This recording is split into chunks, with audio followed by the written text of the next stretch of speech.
Our next conversation is still on matters fertility, and as promised, we wanted to give both perspectives to this conversation of someone who's had, of course, who's an expert and a specialist in matters fertility, and someone who also has struggled with fertility but has tried IVF successfully at that. And we have with us in studio Pamela Mactolo. She's a mom of two, and who will tell us about her IVF journey. Good morning, Pamela. Morning, everybody. Morning. Good to have you in studio. Thanks for having me here. Before anything else, Jano will share the quote of the day with us. Tell us if it speaks to you, if it rings true for you or not. Or not. If you say no, ni sawa. The quote is by Anne Frank, who kept a diary during the Holocaust in Germany many, many decades ago. And she once said, "How wonderful it is that nobody needs to wait a single moment before starting to improve the world." That speaks to me. It does? It does. In what way? We don't have to wait a single moment to improve the world. You can start improving the world from where you are, from where you sit, from where you stand. There is a way you can always make a difference in one way or another. I love that. Yes. Okay. That is so true. Yes. There are some people who genuinely think they're improving the world, but they are not. Like from where they sit, aki ukweli. Yes. They thought they're improving the world. Yes. Then everybody else comes and says, no, you're not. Yes. But I feel like there are lots of people who are also improving the world. We could probably focus on those, and those who are bringing the world down. Yeah. That's for sure. Yeah. And I would speak for myself. I feel like I'm improving the world. I'm making the world a better place. Just being here this morning to speak to somebody about IVF would probably make a difference to somebody mentally, emotionally. And I think that's improving the world in the small things that we do that probably don't pay us back in any way, but make a difference in somebody else's life. True. So I think a lot of us are doing that. Even all you guys seated here this morning are improving the world. Thank you. So Eric, the few that are not, unfortunately, it is what it is. Yes. Thanks, Pamela. And indeed, it's true. By doing what you're doing today, you're fixing. Yes. You're a fixer. Yes. Walk us through your journey. You're a mother of two. Yes, I am. Yesterday when I was speaking to Angeshi, and then she wanted me to give a title, a name, something I would want to be known for. I just told her mother of two. I think it is the greatest title I have held in life. Yeah. I'm learned, I've gone to school, I have masters, I have all that, but I feel like being a mother and not holding all those positions, even at work. I work for one of the big four audit firms. Holding all those positions was not it for me. Being a mother of two is the greatest honor that has ever been bestowed upon me. So you're asking how it has been? It's been wonderful. It's been really great. I've had a good time in this journey. So probably would you like me to take you a little back? A little bit back, yes. Yeah, so I got married at the age of about 28. And of course, you know, this is Africa. When you get out of the gown, you're supposed to get into the maternity ward the next day. It's the expectation. Yes. What's the way to put it? Yes. Gown down, maternity gown. Yes. But unfortunately, that's not what has happened for others. And so I'm one of those others who got out of the wedding gown and then the children didn't come. And of course, you know, it's very traumatizing in Africa. You know, everybody is wondering what's happening. Are you doing this intentionally? Is it because you've just begun your master's program? Is it because of that? And so anyway, I went through the infertility journey for a period of 6 years. That was a very long time. I visited so many clinics, many places. I'm glad by that time I was with somebody who at that time understood, or should I say held my hand. And we went through the process of trying to find a solution together at that time. And it wasn't easy. So what had happened previously, earlier, when I was a little bit younger, is that I suffered through mega fibroids. And because of that, I ended up having to lose one of my tubes. And so I was operating with one. That could have been the reason or any other. I would say that before we took up on the IVF journey, we just tried other methods, and when they didn't work, I don't remember going to the bottom of it to confirm that the issue was the tube. But what I know is that we thought IVF would be the solution. And so we visited a clinic for IVF, and the journey began. Okay. So I visited a clinic at that time. Hold on. Before we come into this IVF that will lead us into success. Sure. You tried other methods. Yes. What are those? Witchcraft is not one of them, Eric. So anyway, I visited, should I say different specialists? Let me put it that way. And they would try and get a diagnosis, but it was never really clear, because I remember at what time I visited a clinic where they did some ink test where they were checking whether the tube was open or not, and the doctor felt like it was okay and it was open, but he didn't understand why, so he put me on fertility medication. So I would say I took different levels of fertility medication at different times from different clinics, but it wasn't really working. I also tried various supplements. You know, that time everybody has Ideas. a solution for you with this or the other supplement. So that I tried quite a bit. And then from there, we were to try, what is this other process that is normally, I can't remember what it's called. But my doctor thought, just go for IVF. I think IVF has very high chances for you, because you seem to have to be healthy in many ways. There could be just a small problem. Probably the tube is just a little bit blocked. Why don't you just go for IVF? So I just jumped into IVF and got a clinic. At what age? I was 35 at that time. Or rather, I got my baby when I was 35, so I was 34. Okay. Yeah, when I began the process. And why I settled for this particular clinic, at that time, I did quite a bit of research. And at that time, what Mediheal was doing, their Mediheal clinic, they would bring in doctors from India, and they would work with a group of women. I think also probably to make it a bit more affordable. Yeah. And then they would come like to Africa, do Uganda, Kenya, do Uganda, do other countries. So I got into a group. I remember when I went in that time, so basically they would have cycles. They had groups that they're running. In a year, they would have like, I think 3. So if you've not joined this, you'd have to wait for the next cohort. For the next cohort, that's the right word. So this particular time I had gone to just check out the clinic and all, and they meet the doctor and ask me, so are you in this cohort? And I'm like, what cohort? I didn't even know that was happening. And then he's like, oh no, we're actually registering people who would like to go with this group. There are women who we don't take more than a certain number so that you can work with them. So I think in my cohort we're probably around 30 of us. And then now we basically had to be walked the journey together. And it was others dropped off along the way, depending with how far you would go. Remember, not everybody is successful. And not everybody is successful in the first cycle. Yeah. And not everybody is successful like completely at all. And there are those who are more successful than others. In which manner? There are those who are able to go through the cycle, have a full success story. Like I would give my example. I succeeded the first time. The only challenge is that I had, what is it called? It's called the bloated ovum, the twin syndrome. Basically, my first test showed that I had multiple pregnancies. But after a while, I think the other one disappeared, so I only remained with one. So there are those who actually carry the multiples to term. I was lucky to be able to carry one to term. And then there are those who don't succeed at all. And it's very, very traumatizing. Before we get there, let me just take you a little back. IVF in itself, remember, we are Christians, many of us. And it's not something that is acceptable by a good section of the religion. I remember one time, one person, particularly a religious leader, told me that they are feeling like this particular process would be equated to abortion. In which way? He says, you see, they are coming to harvest eggs and then they harvest sperms. And some will succeed and form into a baby, but others may not.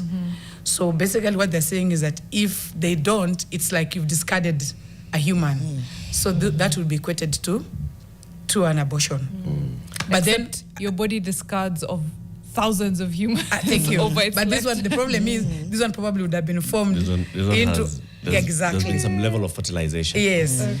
But then I remember speaking, my mom, and my mom rested in December, may her soul rest in peace. I remember speaking to her that time, and she told me, you see, God created, my mom was a Christian, she was a church like canon and all.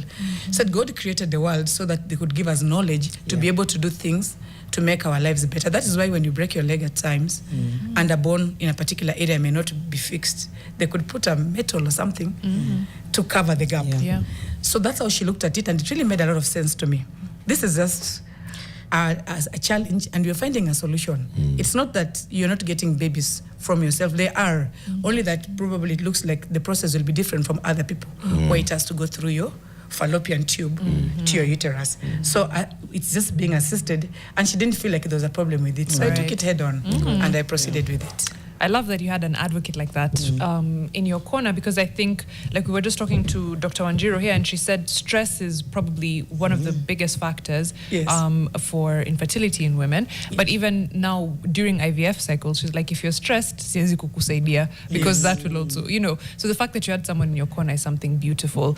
But I want to get back to the modalities of it. At that time, I think IVF, even now, we still think of it as something new. It's not, but we think of it as something new. Now, 11 years ago, it must have been incredibly new. You're saying you did research. How did you do your research? Did I do research, really? You were told. I spoke to people. Yes. That's research. Basically, I spoke to some doctors, I would say, including those who are not in that area of specialty, just to pick their view. And of course, you know, Mr. Google was our friend at that time. I can come a bit closer to the mic. And Mr. Google was our friend at that time. So you'd go in and just try and read up whatever you can. I read about stories. This had happened for a long time in other countries, in first world countries, in Europe. And I think that was my basis of saying, why can't I just try? Why aren't you guys asking me about the cost? We're just about to, that was exactly that was the next question. You know, you took us back. Okay, I'm sorry. we're flowing your flow. Okay, that's good. Okay, how much was it? We were with Daktari. She's saying 400 to 700,000. So when we got in, I remember, that is correct. And I remember when I asked about the cost, they're like, we can't give you an exact cost, because what happens is that there's the basic cost where you have to pay this and that, which comes to about 400 to 500,000. However, after that, depending with how you're handling the pregnancy, or depending before even you get pregnant, you may require extra support. What do I mean? A few days before this harvesting and transfer happens, your body has to be prepared so that you can be able to have the eggs ready for harvesting. And your spouse, I usually feel sorry for men, they go through some traumatic experience to get this sperms harvested. Is it traumatic? Probably they have fun, I don't know. Let's see. So anyway, they'll tell us. So basically that process, there are those who and they keep like doing a scan to see how far you are, whether you're ready for the harvesting. So there are those who they're called follicles. They grow faster, so you have many for harvesting. There are those who struggle to even have a few. And those ones require more supplement support, more medication support. So that kind of scenario then means that they have to spend much more than those who would have them ready and easier for harvesting. So the cost actually depends with how your body actually reacts to get ready for the harvesting. That's one. And then, of course, once you get pregnant, there are those who require a lot of support for bed rest and to just keep it in. And there are those who would carry it to term like a normal pregnancy. I personally carried it normally until the last few months that I had to get to bed rest for about 2 to 3 months. And then the baby came. So, and at that time, of course, as somebody else was asking me, why did you have to go for CS section? It's such a traumatic experience you've gone through to even get this pregnancy. Then you start imagining of making one little mistake to lose this baby. You're like, man, nobody's going to give me a trophy for pushing. Let me just go ahead and do this elective CS so that I'm sure this baby is out, this baby is healthy, and this baby is secure, and I move on with my life. So that also is another cost. So you see, by the time you're getting your child, you've spent like $1 million plus. At that time, because if it's 400, 700 now, roughly, was it the same even 11 years back? About 600. I personally spent about 600. That includes like the supplements I had to take probably to just make sure everything was intact and going fine. Yes. But I need to say this. So once they do the transfers, you go back home. And then you wait for 2 weeks. And then you come back for them now to take the test and tell you whether you're successful or not. But sometimes you get tempted and to try to use the home pregnancy kit. But that doesn't really work for this particular session because remember it's quite a bit assisted. They are only able to take the test properly and to be very positive through the blood examination test. So the blood one would work more than the urine one. So I remember trying the urine one and then it came negative. My friend, I went into distress. And then I remembered, wait a minute, they said we couldn't do the home kit. We have to go back. So I waited for the 2 weeks. And then we went back to the clinic. And then they took the test. And I remember them telling me, I think they don't give you immediately. They take like a number of you. Then I think they run them through some tests then they now give you a call to tell you what your results are. And they called me and told me, they just didn't succeed, but you have multiples. Wow. I was very excited, but eventually only one made it. Yes. At that point when you were going back home and you're waiting for these 2 weeks, there's stories that we hear out there. Go 2 weeks, lie flat, don't move, you don't want to upset anything here. I mean, you are carrying out one in a very many millions chances of either getting this to work or not. Can I So what use were you it? told when you told go back home? Yes, we were supposed to lie down and rest. In fact, even those 2 weeks after the transfers, don't like move around. Just relax and rest and have a good life. Yes. But interestingly, the very day that I took the test, I was graduating Wait. with my master's from Daystra. And I went for the graduation. I went very early, gave my sample, blood, and hit the road. Then you cover And gown. went to Daystra at the river for my graduation. And I finished my graduation, and during the graduation, at some point, I get the call. And I have succeeded. I'm like, where I did it? And my mom is wondering, did it for which one? Of course, you graduated. Congratulations. I'm like, I'm pregnant too. Yeah. So That was a wonderful day for you. Yes. Like Yes. 10 over 10 day. Yes. Yeah. So at that juncture, I get to realize I'm pregnant, and this is the very same day I'm graduating with my master's. So after that, the rest comes. So the journey begins. And my friend, I went back to work, and I had a lot of support. I really thank my office. Quite a bit of support. You need it. So sometimes you're at work, and then you just realize you've spotted and you don't know what this is. So you have to run to the clinic and find out what the problem is. I even think that is when we had, what is this syndrome called? The one for a twin disappearing.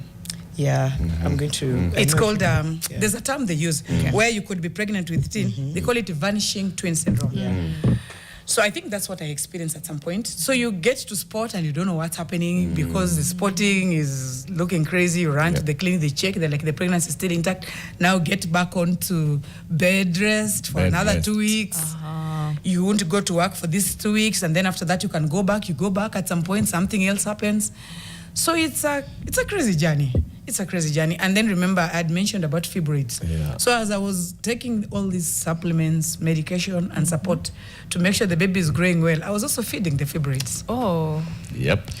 Yeah, so they're all growing at the same rate. So the pain is intense. I remember towards the end, we had to get the baby out at week 36 because for almost a month, I never slept lying down. I sat up in bed every single night till morning. So they decided to remove the baby. But the baby was off term by that time. 36 is good enough. I actually took her home. Yes. And then during now when they're getting the baby, that is when they do the surgery now to get rid of the fibroids. So you're going to spend another 3 to 4 hours in theater. And half the time my mom is thinking, hey, my daughter is gone back to her father. So it was quite a bit of a traumatic experience. But then the baby came, and the baby was healthy. She's a very beautiful girl. You should see her. She's 11. She 11 plays years old. football. She swims. Beautiful. Doing very well in school. Yeah, and then so after 3 years, I went back. Is it 3 years? 2 years. Because I got my first baby when I was 35. I got my second baby when I was 38. Yes. And the cycle was the same. Did you have any different challenges the second time round? Yes, I did. I think the second one was a bit difficult. I also didn't get the same support I did with the first one. So I had emotional challenges as well. I struggled with my second pregnancy a lot. Yeah, both on the home front and also at work I got a bit of support. But in the second pregnancy, and then my body, probably I was older, I feel, but it was a bit of a struggle for me. Yeah. Before we go to the fact that you didn't get emotional support, Yes. the vanishing twin syndrome, how soon are you told that that has happened? Or you spot, and then when you go to I the test, spotted, yes, you and went. then I went. They didn't tell me immediately, so now I had to go back. You remember when you do IVF, we kept having to go back to check and make sure for a period of time before you go. They release you to go to your choice of a gyna to walk you the journey. The doctor would prefer to walk you the journey for a period of time to just make sure the pregnancy is okay and everything is running smoothly, and then you'll decide you can now go to a normal clinic for your maternity. So when I was spotting and I realized I was spotting and I went, so they put me, I think, on, was it aspirin to thin my blood, whatever it is. Then after that, I had to wait for a period of time for them to take another test. And when they realized I no longer had multiples. Now I just had one. Yes. Okay. Yes. Second one. Yeah. You've gone back and you're facing multiple challenges. So first of all, were you put in another cohort? Yeah.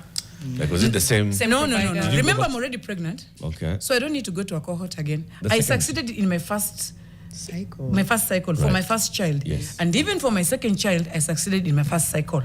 The only issue is that for both my pregnancies, I had the vanishing twin syndrome. Okay. Both times. Both times. Yes. Even for the second time, I ended up with just my one daughter. And even the first one, same story. Okay. I wanted to understand a bit about this cohort. Yes. Because Yes. when you went to this particular clinic, they told you we are doing it in groups. Yes. Right? Yes. Yours was 30 women, Yes. right? Yes. So what's happening in this group of 30? So we'd wake up in the morning. And why do we need to be 30? Why do we need to be I many? have a feeling it was also it would be cost effective for them. Remember, Okay. they're bringing in doctors from India. And I think they don't want to keep them here every day to sit here every day. It will be costly Yeah. for them. But if they bring them in and they're doing transfers for 30 women at once, I think it is cost effective for them. Right. Makes sense. So what happens is that you need to be prepared. What is the preparation? The preparation includes preparing your body so that it is ready to release the follicles required to be harvested for your eggs now to be placed in a tube and the process to start. So what is the preparation? I remember at some point for almost, was it 3 weeks? You had to wake up every day in the morning to go to the clinic to get a jab to just stimulate your body and get preparations. But that starts happening one day after your monthly periods. Okay. You jump quickly into the cycle and you start getting the jabs in preparation. There are those who took the jabs much longer than others. Okay. Yeah. I've seen, just it being depicted, Yes. but usually it's people administering it for themselves. That Some wasn't do. an option for you. I at some point I got a friend, a nurse, so she came to my house. I did, for the first about a week or so I would go to the clinic, but I got tired. Yeah. So I got somebody who would come to the house to do it for me. And this continues even after you have conceived. Oh. Yeah, to just make sure you're keeping this thing in place and you're not losing it. It continues for a period of time. Yeah, so that's why I'm saying depending with your situation, It's that a is lot. what determines what the cost would look like. Okay. So still threading on now the second one. Yes. Again, first cycle was successful. Yes. This pregnancy, was it any different from the first one? The second one? Yes, yes. The second one was a struggle, even the first one, but the difference with the second one, I think having a pregnancy when you're having emotional challenges, when you're a bit stressed, is really, really a big problem. Yeah, you don't even enjoy the pregnancy. You can't wait to get done with it. Yeah, so the second one, I didn't. I didn't enjoy it? No, I didn't. All right. It was a struggle. It was a struggle, and the fibroids grew again. So it was the same story, back to theater. With the second one, at some point, I even thought probably they would have to get the baby out earlier to go to an Right. incubator, but luckily I was able to get the baby out on time.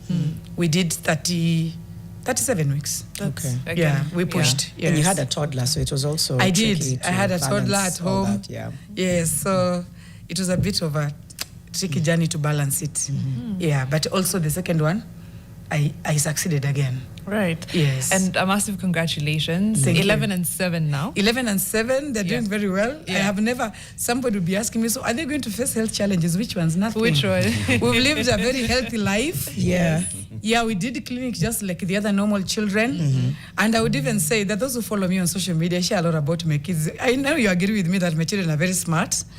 And they're doing very well. They're healthy. They're in the school swimming team.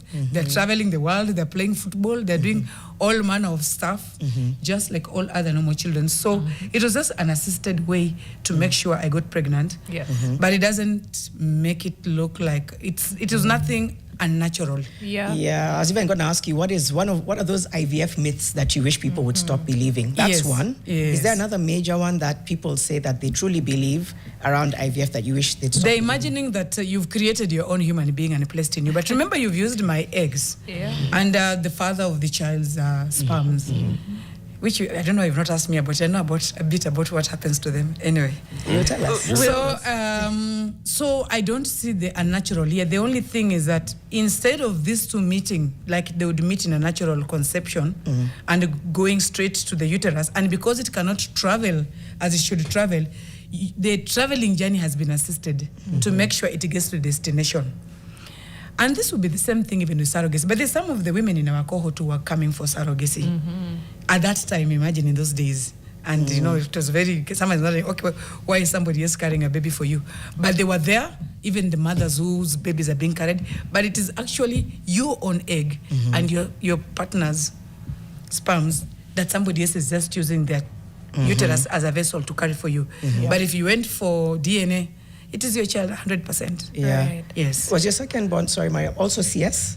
Also Yes, delivered by also C-section? CS. Okay. Also CS. Yeah. All right. Another thing, after my first cycle, I had 8 successful embryos, but we didn't transfer everything. Oh, yeah. Of course, you can't. We transferred 4, Oh. and they froze the rest. Uh-huh. And out of the 4, I think I had succeeded with 2 or 3, but I ended up with 1 baby. So once they were frozen, there was an option of me going back and using the same ones Yes. for another pregnancy. Yeah. But my partner didn't feel comfortable. Like, there's been lots of changes in this clinic.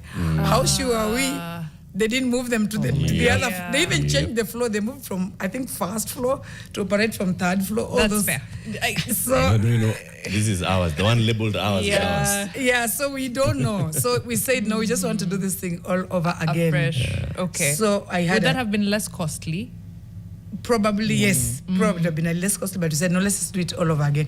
But then that brings me to the question, sometimes I wonder, is somebody outside there working with a baby who has my DNA? You know. Could somebody have used them? I don't know. No. But I don't want to take my mind that fight is what it is. Yeah. Yeah. I think we were discussing like this surrogacy bill that's Yes. essentially, you know, in the Senate right now. Yes. And it's to get those ethical guidelines so that Yes. you know exactly, you know, there's clear procedures for everything. Yes. But I'm glad that you found people to work with that were helpful and Yes. clearly that knew what they were doing. True. It was from the doctors here, the Indian doctors, etc. Yes. The cost, though, I know we've gone over it, and Yes. we know like 600,000 for the first cycle. I'm assuming around the same. Yes. What are the hidden costs? The ones that, you know, they won't be there on paper. Yes. But they're there. So remember I told you now, there are those whose body people's bodies will work or operate differently, or you'd be able to get to develop follicles at a different rate. If you're struggling with that, you have to get onto some sort of extra support. That's some extra medication, some extra supplement. That's a cost you did not anticipate. You are paying 400,000 or 500,000 and you're done. Yeah. Suddenly you have to buy these supplements for another 10,000, 20,000. Suddenly you are advised maybe do this other extra thing. And since you've already put in so much money, Yeah. you're like, let me just put a little more. How could you not? Yes. And then while we were there, because we used to meet at the reception to wait to go in, Yeah. I am a bit social, so I would talk to people. That's how I ended up opening a WhatsApp group for members. It was a bit traumatizing for some people, especially now after the results are coming out, and then we're sharing on the group how it has gone for each of us. And a good number, like 50%, hadn't succeeded. So those, as Eric was asking, Yeah. some of them now went back to the next cycle. Yes. And unfortunately, I don't know whether it's different now. You know, things are changing every day. I think they had to pay probably almost a similar cost. Start afresh. That's now 1.2 million Kenya shillings. Yeah, because you're going through the whole journey, the whole process from beginning to the end. So How were you, if you don't mind me asking? Yes, sure. How were you able to afford that? Did it put any strain on your finances? And is there anything you would have done differently? So I want to say this. You know, people out here, usually, you save money, you even take loans from banks. You buy yourself cars, you buy pieces of land. Yeah. Then here you are, you're struggling because your tube has a small issue, whatever it is that has happened. And you know very well you can get help if you just go and try this thing out. So why can't you just take the loan as well of 500,000 or 1 million and go and try out this process? Yeah. And then get your children and live your life happily. All of it at the end of the day is because I really wanted to have children. I actually wanted to have 6 children. It's just that fate had its way and I have to. So the same way you want to have a piece of land or to drive that car, Yeah. why can't you also just say the same thing? Why don't I take a This loan, Yeah. sacrifice, and try this? If it doesn't work out in the 5th cycle and you can afford another, and you try. Don't we It's- invest in pyramid schemes and lose money? This is We quite do. literally a productive investment. Yeah, it is. It is. It is. And it's something you want. You want. Not everybody wants babies. I've realized, and I'm scared for, is it Gen Zs? They're saying they want to be child-free. Yeah. But I personally, and a few other people, really wanted to have children. Yeah. And so this was very important for me. You're talking about the hidden costs. Yes. You talk So about the other those- cost would be sometimes people go into this thing and not remembering that you will have to eventually go and give birth. So you've decided I'm putting in $500,000, that's all I need to put in for this. But there's the normal now pregnancy cost. Yeah, so, and if it's going to be a CS, there'll be that cost. Yes. But the good thing with the CS, if you work for a corporate or something like that, or you got yourself a medical cover, then you'll be covered. So I personally didn't feel that burden because my insurance covered for my CS. Yeah, but for the IVF, I don't know how it is now, but lots of insurance would not cover for that. You know, that's very true. Yes. Yeah. However, I remember at that time, public servants were actually able to be allowed to be covered for this process to a certain extent. I don't know. It's still it's still the case now. I don't know. I'm not so sure. We'll look that up. We'll look that up. Yes. What about the hidden emotional cost? Before that, on the maternity journey. Yes. So ordinarily, through normal conception, the mother is advised to do how many visits? 3 antenatal visits, or 3 or 4. Yes. So is it different for IVF? Are you required to actually do more visits? So for the first, when you've just conceived, the first 3 months, you'll be visiting your fertility clinic and not your normal clinic. Between, let's say, 1 month to 3 months, depending with your situation. And it means that you're staying there longer because they want to make sure everything is fine. So you define them asking you to visit every other week. That's another hidden cost because there'll be that consultancy. Yes. So after that, when you go to a normal clinic, it's normal. You know, you've not gone to a specialist. This is the normal maternity. Gynecology. Yeah, so they are assuming you're in a normal maternity just like the other mothers. Just ordinary antenatal visits. It's just the ordinary one, and then you just go through the ordinary one until the period where you're going to.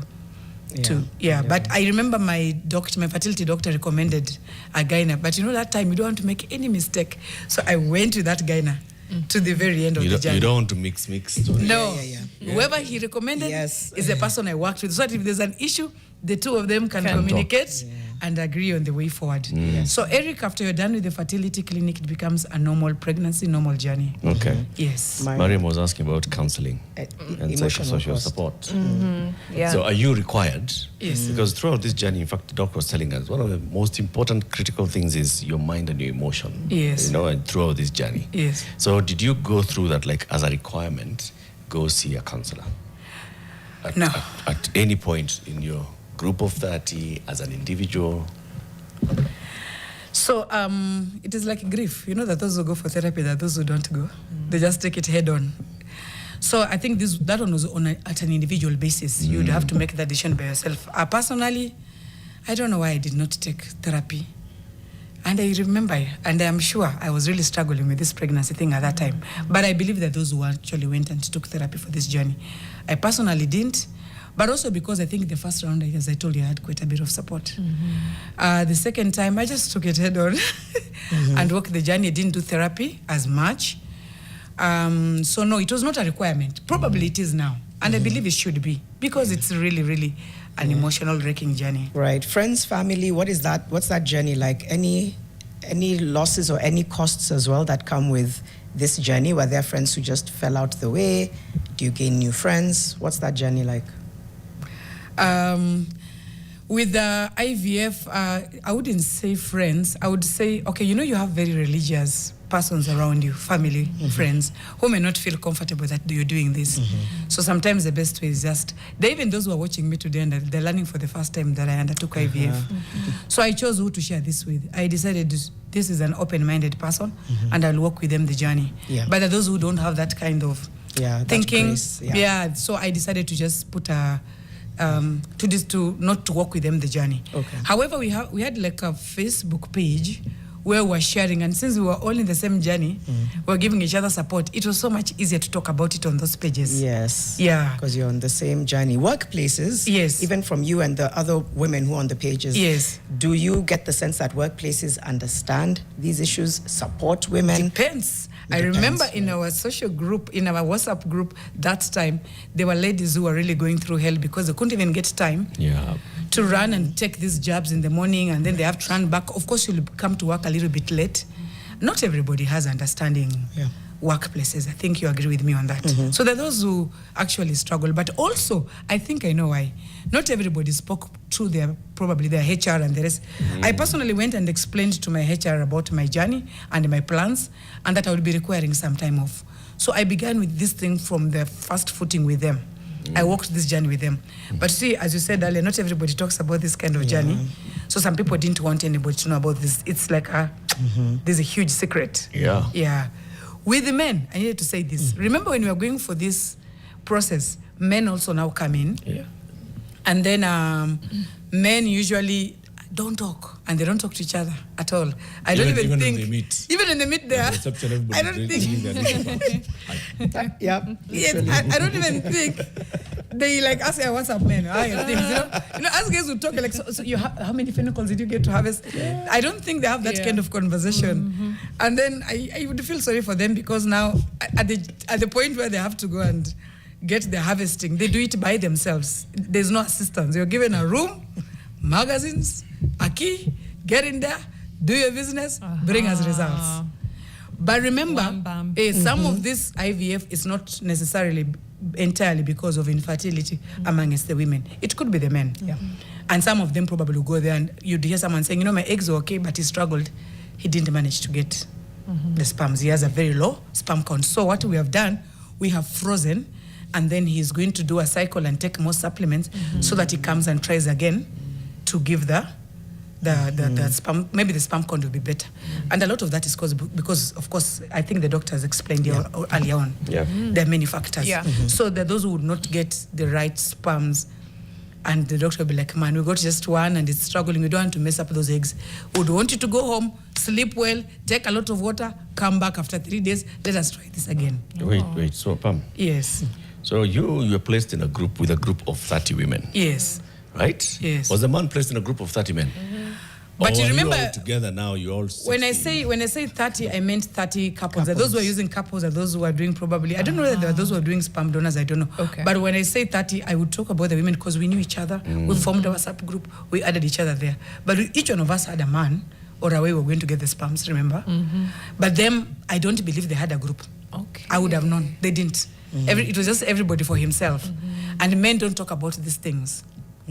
Yes. Was your man talking to you about these things? Yes, we talked about these things. We talked about the IVF option, and we made the decision to do it together. So from what he was telling you, yes, what was going through? What kind of journey were they walking as men? The men who are voluntarily participating in this. What do you mean voluntarily? They also want children. Yeah, that's what I'm saying, voluntarily. There are those who are like sperm donors, or maybe... Okay. And such kind of things. A few of them would speak, 1, 2, but one thing I know is that they didn't have a support group. We did. They only met there and then until the next time. Yes. Hi. I don't even think they knew each other's names. And they move. And you see now they would call you. So they had their section, their wing, at the time where we're doing the harvest. So they'd be calling them in one by one. I even think some just probably came last minute. But there are those who are so confident that they would be coming with the lady every day, even when they're coming for the woman bit of preparing the body for conception and preparing for the harvest of the follicles. They were there. But there are those who probably just sneaking. Not everybody is confident with these things. And they would come at their own time. Maybe they would come at midnight to give their sperm. When people are not there. What kind of emotional toll do men carry in this journey? Because, for women, there's society being like, you are the problem. This is witchcraft, all of that I don't think men struggle a lot because whether they are the problem or not, so as long as you're going through such a journey, it is assumed it's the woman who is a problem. That's what I figured. Yeah, so the men would be feeling like, I'm actually even doing you a favor. Oh, God. Yeah, and probably even they're the problem. Yeah, for the men who are as far as you're concerned, the ones who understand that this is something we do together. Yes. What's the version of the? I guess we should just ask a man this question. Yes, we should ask a man. No, let me say this. You should ask a man. Don't let me say this. We met a couple known to us, or somebody known to you meet like, you're here. I didn't know you're also facing these challenges, and we ended up being like friends during that period of time. And I remember the men even came together and had a drink one time with us, the ladies, and we talked about it. And they're saying, we should. And the good thing is that I remembered like this other man that I'm thinking about is a Christian, and he kept saying, we believe in God, but God has given us a chance to be able to do this. Let us do it and try it. Eventually, I don't remember them succeeding. It didn't work out for them in the first cycle. and after some time they went back. When it doesn't work out for them in the first cycle, now I don't know how to approach them, to talk to them and tell them what. Here I am pregnant. My journey has taken off. Them, they're there. It didn't take off, and I know it's a bit of a distress on them. They've spent money. So that also now makes us eventually just... because what are we discussing? The next time they'll call and tell you, oh, finally we went back and we succeeded. Now you can be able to have something to talk about. Wow. Yes. Okay. Whew, there's a lot of balancing of emotions A lot of emotional balance. And I'm thinking it's very important that we have that therapy support for anybody who is going through this procedure. Yes. Yes. Let me ask about now the children's side. Yes. You know, children don't know how they're conceived. It's not in our nature to tell them. Yes. But in the case of, like sometimes some people will tell people their birth stories, their whatever stories. Yes. Is that something that is common in the IVF community? Is that something that you've thought about? How have you approached it? My children are not at the age of knowing how children are conceived, but they'll get there someday. Yes. And once they do, they'll tell their story. Yeah, I've seen people tell their stories in the European countries. I was conceived by IVF. Okay, there are many things, just like divorce, that not everybody wants to talk about. By the way, I'm divorced. I got a divorce much later on. It didn't work out. And it's not something that everybody wants to talk about. They're like, oh my God, how can you? How could you? You shouldn't have. You should have stayed and all that.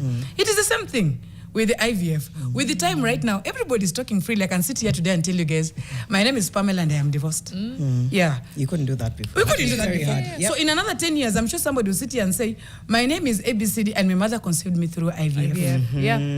Even now, I'm pretty sure. Yes, it is called adjusting. Me always say, you just do you. The world will adjust. Yeah. Do you? They will adjust. So even with IVF, the world will adjust. Eventually, they'll sit somewhere and say, I was conceived by IVF, and here I am, healthy and doing my life, and I'm happy. In fact, I always say, eventually I'll tell them, we probably wanted you more than other children wanted. You know, those ones, some of them were accidents. Somebody spent a night and conceived not wanting. But you were wanted. You were planned for. There was an It was intentionality. deliberate. There was an intention.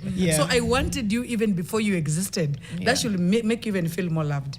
So as you've asked, the world will adjust. Yes, it will. Yes. I was just going to ask a message to women who are going through fertility struggles today, but I think you've already answered them. You've talked about, it's something that you want. Emotionally, you try and get counseling. Yes. I guess that's the message. Why did you want to start talking about your journey? What was it that made you say, you know what, I think I need to go public with this? Why?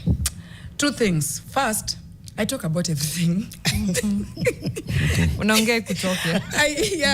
I speak my stuff. I walk my journey. I talk about it. Yeah, even I've had a talk somewhere else of what I went through when I was going through divorce. I talk about my stuff. And I feel like when I talk about my things, then I no longer have to live my life looking over my shoulder. Yeah. Number two, I really believe... shared is a burden. Yeah. Listen to her. Yes, and also when I share, then there's someone somewhere who was watching me today and feeling like, oh, so it's not such a bad thing after all.